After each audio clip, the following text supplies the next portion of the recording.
Tumekutana hapa leo kwa lengo la kutoa taarifa kwa umma kuhusu kongamano la kimataifa la 18 la e-Learning Africa kwa mwaka 2025 litakalofanyika katika kituo cha kimataifa cha Julius Nyerere jijini Dar es Salaam kuanzia tarehe 7 mpaka tarehe 9 Mei mwaka huu wa 2025.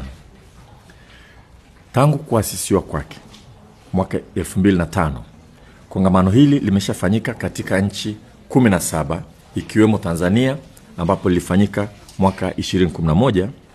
Hivyo mwaka huu litakuwa linafanyika kwa mara ya pili hapa nchini kwetu. Kauli mbiu kwa mwaka huu ni kufikiria upya elimu na maendeleo ya rasilimali watu kwa ustawi wa Afrika, yani Reimagining Education and Human Capital Development for Africans Future Prosperity.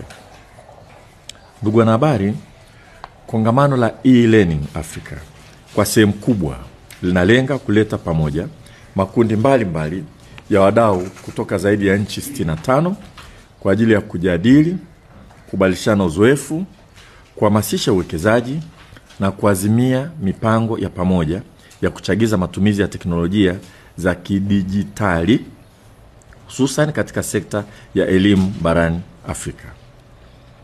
Aidha, makundi hao ya wadau yatajumuisha watunga sera, watoa maamuzi, wataalamu wa elimu, wataalamu wa teknolojia, watafiti, wabunifu, wafanyabiashara, wawekezaji na wadau wa maendeleo.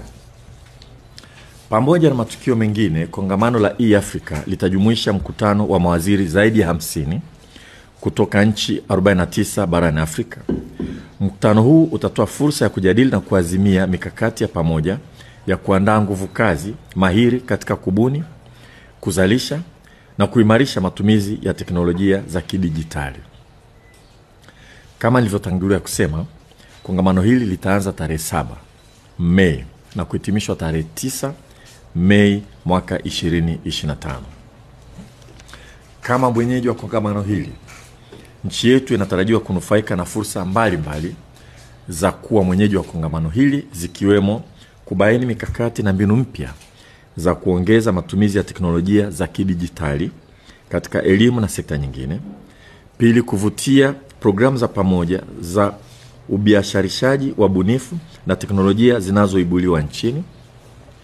Tatu, kuvutia makampuni ya teknolojia ya kikanda na kimataifa kuja kuwekeza hapa nchini.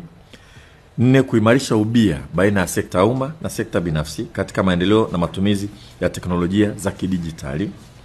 5, kuchagiza uchumi wa ndani kupitia bidhaa na huduma zitakazotolewa kwa washiriki wa kongamano hili na kuhamasisha washiriki wa kongamano kutembelea vivutio mbalimbali vilivyopo hapa nchini na fursa nyingine kadhaa.